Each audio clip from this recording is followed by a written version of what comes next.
The experiment that predicted the collapse of modern society wasn't conducted by sociologists or futurists.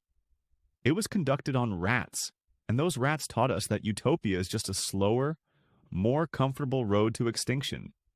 John B. Calhoun's Universe 25 was designed to be paradise. Infinite food, unlimited space, no predators, and controlled climate. Everything the modern West promises us was delivered to those rats. The result was not flourishing, but a profound, irreversible societal death spiral, a behavioral sink, where the definition of life itself began to rot from the inside out. We have achieved the resource abundance those rats enjoyed, and we are now paying the exact same psychological price. This isn't just about demographics or economics. This is about the existential atrophy caused by metabolic luxury. My thesis is simple and absolute. Modern comfort is actively killing the masculine spirit, and the resulting societal decay is not an accident of politics, but the inevitable final phase of the Universe 25 model applied to human beings. When the struggle is removed, the soul is not liberated.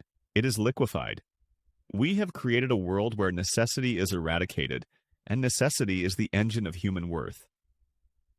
The ancient inherent drives to protect, to build, to compete for resources, to establish territory, and to suffer productively have been rendered obsolete by climate control and government subsidy. This removal of vital friction has done more damage than any war or plague ever could, because it strips the male psyche of its defining function: the confrontation with difficulty. In the rat utopia, the critical failure point was not starvation or disease, but the abolition of consequence. When every need is instantaneously met, the mechanisms of social structure crumble. Why defend territory when there is infinite space? Why compete for a mate when all females are accessible? Why work when sustenance is delivered? The answers for the rats were devastating. They stopped. They retreated. They lost the ability to perform basic, necessary social roles. If you are tired of the shallow, comforting lies offered by media and academia, and are ready to confront the deep mechanical truths about human behavior and the price of comfort, hit the subscribe button right now. Don't let this essential analysis vanish into the algorithmic noise. The most chilling result of Universe 25 was the rise of the beautiful ones. These were male rats who had completely surrendered their biological function. They rejected mating, territorial defense, and conflict. Instead, they spent their days in narcissistic self-grooming, retreating into passive existence. They were aesthetically perfect, untouched by the scars of necessary struggle, socially inert, and sexually dead. They existed purely for consumption and aesthetic maintenance. Does this sound vaguely familiar? Look around the contemporary urban environment and tell me we are not breeding an analog. When the primary challenge of existence shifts from survival to self-optimization, from building a future to curating an image, you have entered the final stage of the behavioral sink. The core biological mandate for any organism is utility. For the human male, utility has historically been defined by his capacity to provide protection and structure under duress. Now, the system provides that structure, and the state promises the protection. This leaves a vast, gaping void of purpose. This isn't laziness, it is systemic displacement. The system has efficiently engineered the man out of his own life script. When the environment no longer demands strength, aggression, competence, or courage, those traits become liabilities, or worse, irrelevant historical curiosities. The energy that once fueled civilization now has nowhere to go but inward, manifesting as widespread anxiety, addiction, and a profound, pervasive sense of meaninglessness. This internal pressure is precisely what Calhoun observed as the population density grew, causing a breakdown in maternal care and a retreat into private, meaningless existence. We mistook abundance for victory. We now realize it was merely the anesthetic before the final surgery. The suffering we observe today is not the suffering of scarcity, but the infinitely more insidious suffering of superfluity. It is the agonizing realization that your highest capacity is utterly unneeded. The mind evolved over millennia to solve genuine, lethal problems, to hunt, to build, to defend, now sits idle in a climate-controlled box, forced to generate its own crises purely to maintain functional tension. This is the existential burden of the beautiful one. The knowledge that the world would proceed identically, perhaps even more smoothly without his competence. This displacement creates a psychological vacuum that no amount of entertainment or curated comfort can fill. We were designed to be sculptors of reality, but we have become statues in the museum of our own comfort. And what is a statue if not a life arrested, defined by what it no longer does, frozen in an aesthetic pose that serves no function? The anxiety epidemic is not a failure of serotonin. It is a failure of structural utility. When the pressure to act externally is removed, the pressure to feel correctly intensifies. The modern individual, denied the opportunity to prove their worth through necessary difficult action, is left only with the infinite, unsolvable puzzle of their own interior state. They become a specialist in their own pathology, turning inwards to microanalyze every fleeting emotion as if it were a geopolitical crisis. This is why the pursuit of wellness often collapses into a narcissistic, self-referential loop, a constant calibration of internal settings, while the world outside is deemed too difficult or too irrelevant to engage with meaningfully. They are endlessly preparing the self for a battle that will never arrive. This constant high-stakes introspection is what gives rise to the performative personality, where identity is not forged in the crucible of real-world struggle, but meticulously manufactured for social consumption, a flawless surface covering a hollow core. If you find this analysis cutting through the noise of self-help platitudes and touching on the deeper structural truths of modern life, take a second and subscribe now. Support the kind of deep dive that refuses the easy answers and insists on confronting the uncomfortable mechanics of the human condition. The fundamental tragedy is that we instinctively understand the necessity of resistance. Every great philosophical tradition, from Stoicism to existentialism, preaches that meaning is not found in the cessation of pain, but in the deliberate acceptance and confrontation of high-stakes difficulty. Yet, the systemic programming of the contemporary world is designed to erase friction, treating effort as a bug rather than a feature. We chase frictionless consumption, frictionless communication, and frictionless existence, inadvertently eliminating the very resistance that defines the contour of the self. The character developed by lifting heavy things, whether physical weight or moral burdens, atrophies when the world conveniently lifts them for you. The beautiful one is obsessed with looking capable because he knows deep down he is not required to be capable. The shift from a character forged by necessary hardship to a personality optimized for digital appeal is the final, fatal exchange. When a society prioritizes flawless aesthetics over functional grit, it signals that the hardest work is over, and that the era of genuine, necessary competence is rapidly approaching obsolescence. This dynamic applies to any person whose primary utility, intellectual, physical, or moral, is systematically suppressed by the cushion of a hyper-efficient system.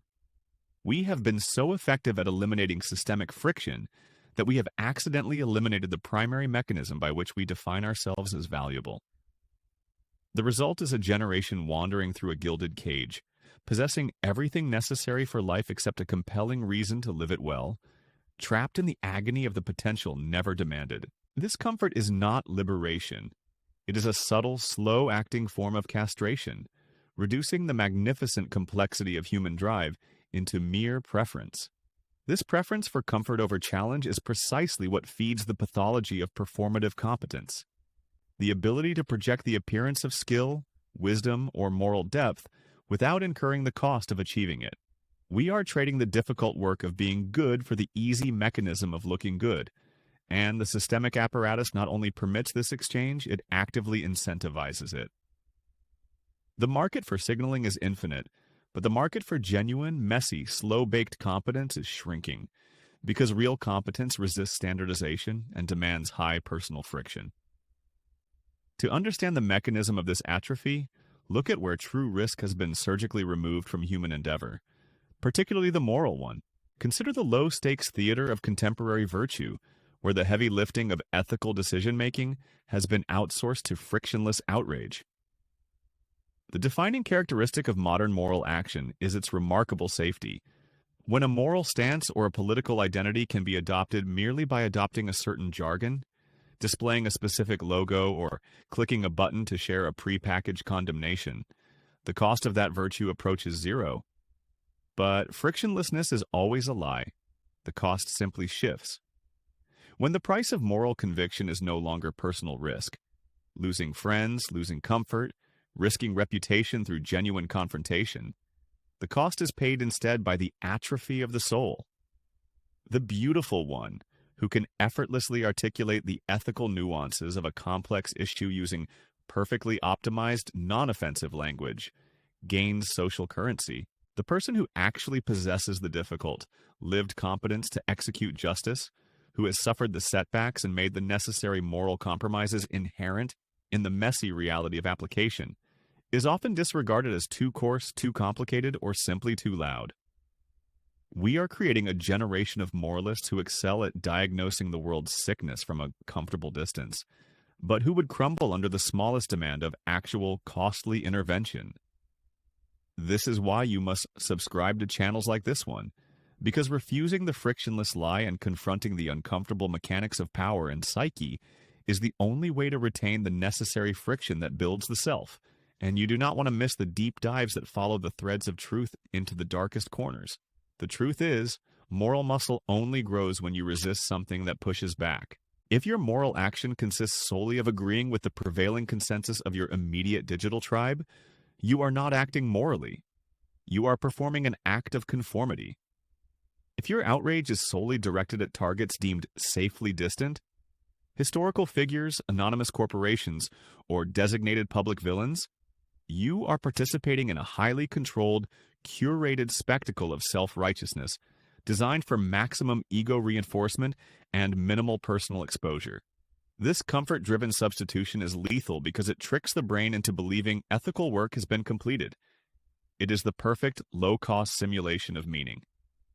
The most brutal real-world example of this is the transformation of the university system, the supposed crucible of friction, into an engine of professional signaling. The system no longer primarily rewards the slow, agonizing struggle for primary knowledge or the difficult, messy process of intellectual confrontation. It rewards the acquisition of credentials and the flawless performance of ideological adherence. Students are often not being taught how to think through problems that resist easy classification, but rather what to think to avoid social penalty and ensure smooth upward mobility. They are being optimized for safety and compliance, not competence and disruption. The academic world, in its fear of offense and controversy, has systematically eliminated the necessary intellectual resistance, the friction of true debate, and replaced it with the appearance of rigor. We are graduating highly polished, aesthetically flawless, but intellectually brittle graduates who collapse when faced with a problem that falls outside the scripted parameters of their training. They possess the perfect map, but lack the survival skills for the jungle. They are beautiful, but they are hollow. The great seductive lie that has crippled the character of the modern age is the promise that emotional safety is a prerequisite for intellectual effectiveness. We have been conditioned, expertly, to confuse the absence of challenge with the presence of wisdom. This is the root of the generalized societal brittleness we are observing. The widespread belief that if a truth is uncomfortable, it must therefore be unsafe, and if it is unsafe, it must be excluded. The consequence is not a gentler society, but an epistemically exhausted one, where the ability to engage with differing viewpoints has been replaced by the reflex to perform ideological inoculation. We build protective bubbles not just around our bodies, but around our beliefs, and then we mistake the resulting echo chamber for moral clarity. This safetyism guarantees two things: stagnation and hypersensitivity.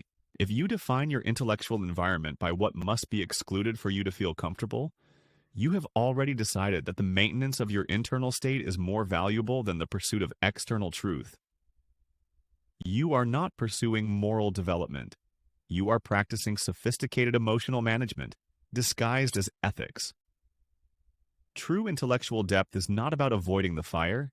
It is about learning to walk through complex, contradictory ideas without being consumed by them. The moment you prioritize being unoffended over being informed, you have sacrificed your capacity for growth, replacing the agonizing climb toward understanding with the shallow security of the already agreed upon answer. And that is exactly what the system wants. Pliable minds that execute instructions rather than disrupt underlying assumptions. This ruthless analytical depth, the willingness to call out the fundamental trade-offs we are making for comfort, is the core purpose of this channel. If you find value in these relentless deep dives that refuse to settle for the sanitized consensus and insist on navigating the difficult, necessary terrain, hit that subscribe button now. Supporting this channel ensures this kind of difficult, consequential conversation continues to get made. Because this safety-first mindset does not just cripple the student, it cripples the activist. It produces a virtue that is optimized for display rather than impact, an activism focused not on measurable change in the difficult real world, but on achieving perfect moral alignment within the easy digital realm. The modern performance of virtue is cheap, infinitely scalable, and universally rewarded by the algorithmic gods. It requires zero personal risk, zero pragmatic compromise, and zero engagement with anyone who cannot be neatly categorized as an enemy.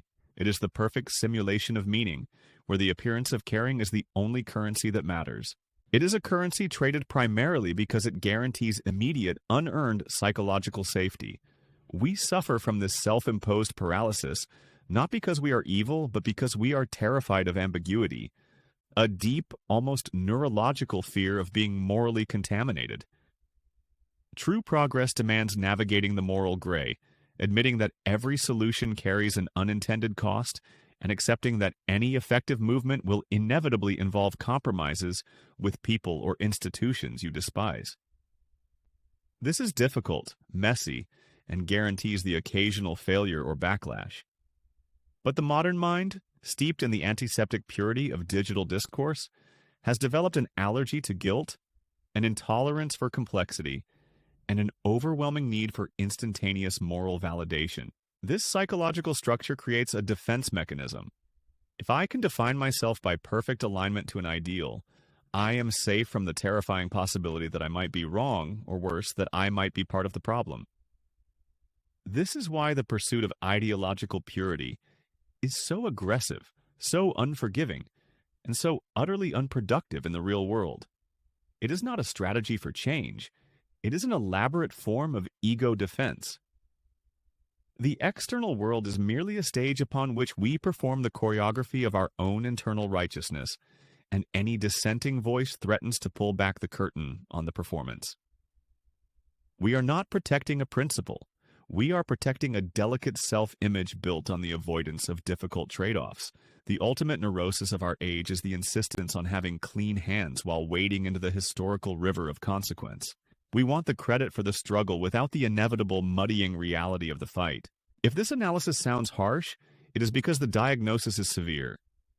We are diagnosing the mechanisms of self-sabotage, where the quest for perfect ideological alignment guarantees political impotence. Dissecting these deep, often unconscious motivations, turning the analytical scalpel not just outward onto society, but inward onto the protected self, requires a commitment to uncomfortable, unpopular truths. If you believe this kind of unvarnished, deep-dive psychological philosophy is essential in an age defined by surface-level signaling and defensive outrage, then take a moment, hit subscribe, and let the algorithm know that intellectual depth and honest critique still matter. Because without this level of unflinching self-assessment, we descend into what the sociologists call moral credentialing, the relentless signaling of one's own goodness to preemptively ward off criticism or internal doubt. This is the ultimate toxic feedback loop. The more insecure you are about your actual impact, the louder and more performative your virtue signaling becomes. Action is sacrificed at the altar of perfect articulation. We no longer ask, did it work? We only ask, was it framed correctly?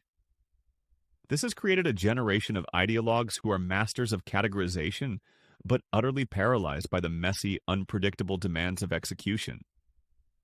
They mistake nomenclature for understanding, believing that naming a problem solves it, and confusing the curation of their personal lexicon with true intellectual labor.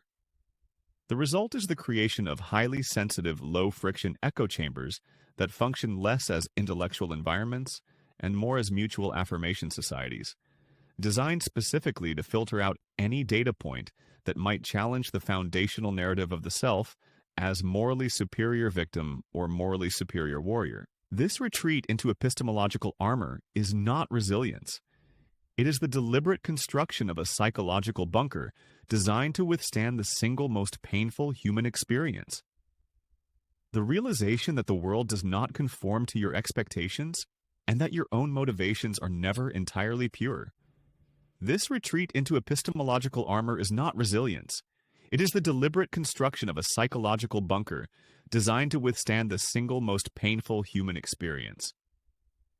The realization that the world does not conform to your expectations and that your own motivations are never entirely pure. And the cost of maintaining this bunker is staggering, measured not just in wasted potential, but in the suffering of the very people these systems were designed to protect. Look closely at any major philanthropic or governmental effort dedicated to solving a complex human problem: homelessness, addiction, institutional poverty, and you will often find that the single greatest obstacle to efficacy is not lack of funding or lack of knowledge, but the relentless internal purification ritual. The resources get consumed in a paralyzing administrative purity test. We have developed entire organizational structures where the priority shifts from delivering the outcome to certifying the moral impeccability of the delivery mechanism.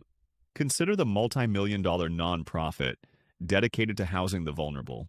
Its budget is not depleted by graft or inefficiency in construction, but by the creation of endless committees, oversight bodies, and language audits designed to ensure that the mission statement adheres perfectly to the latest theoretical framework, that no staff member holds an impure thought, and that the internal power dynamics are flawlessly aligned with an abstract ideal of perfect equity. The money is spent trying to prove the organization is morally worthy of existing, rather than materially helping the client on the street. This is intellectual entropy accelerated, the system devouring its own energy in the pursuit of frictionless antiseptic perfection. This obsession with process and purity is the ultimate psychological defense mechanism. If we can maintain the perfect integrity of our own intentions, the failure of the external mission is not our fault. It is the world's fault for being insufficiently structured or insufficiently moral to accept our perfect offering. We mistake the difficulty of the problem for the impurity of our methods. This is the central fraud of modern ideological paralysis.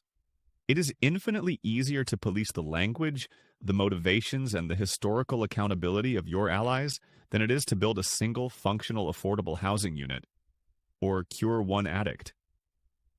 The performance of meticulous internal moral policing replaces the terrifying, high-stakes reality of actual work, where failure is guaranteed and compromises are mandatory.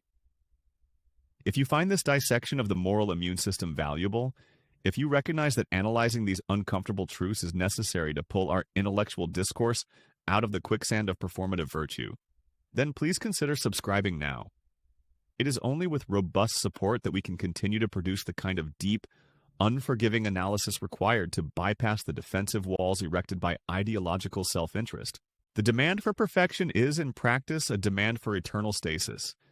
Because true execution, the messy physical act of changing reality, always involves friction, compromise, and the painful recognition that your noble means will be tainted by interaction with the impure world. The history of effective social change is not a chronology of pure hearts. It is a ledger of difficult, ugly negotiations with existing power, utilizing flawed tools and making morally ambiguous choices to achieve a demonstrable, tangible improvement. The revolutionary who refuses to negotiate, who demands that every single element of the status quo be burned down before they lift a finger to build the new system, is simply using the radical nature of their demands as an elegant excuse for inaction. They are not heroes. They are paralyzed spectators, leveraging an impossible standard to protect themselves from the responsibility of governing and building.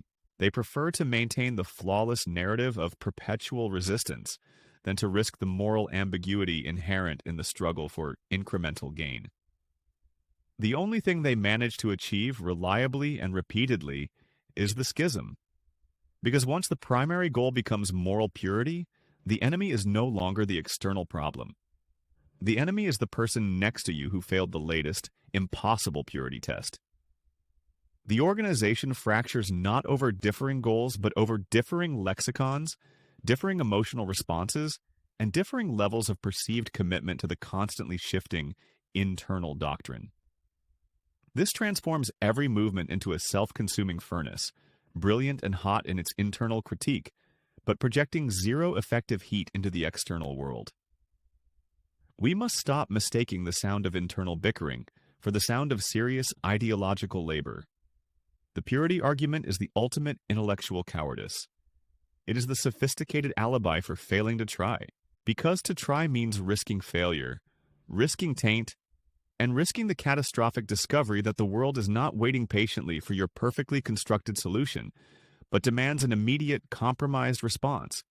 The true lesson of history is that the pursuit of the flawless ideal, untainted by human imperfection, is not merely futile, it is actively destructive. The demand for absolute ideological conformity guarantees nothing but the fracturing of the collective will, leaving the field clear for those who possess the opposite quality: ruthless, practical clarity, unburdened by moral pretense. The only ones who win when the idealists consume themselves are the cynics who never believed in the ideal in the first place. This is the tragic paradox of the principled paralysis. Your refusal to dirty your hands ensures the victory of those who operate entirely without principles. The moral vanity of the perpetual critic sacrifices tangible human welfare on the altar of a perfect, unreachable philosophy. The verdict, therefore, is this: efficacy is the only moral currency that matters. If your philosophy, however internally consistent or ethically beautiful, cannot produce a measurable positive difference in the material world, then it is not a serious philosophy. It is merely an elaborate form of self-soothing fiction. We must stop prioritizing the feeling of being right over the responsibility of doing good. We must recognize that the highest moral act is not the perfect articulation of principle, but the imperfect, gritty implementation of change. The revolutionary who fails to negotiate is simply a spectator demanding a spectacle. The mature actor accepts the ugliness of the necessary transaction. My final thought on this, then, is intensely personal. Look into your own life and identify the areas where you use the impossible standard as a shield against the fear of failure.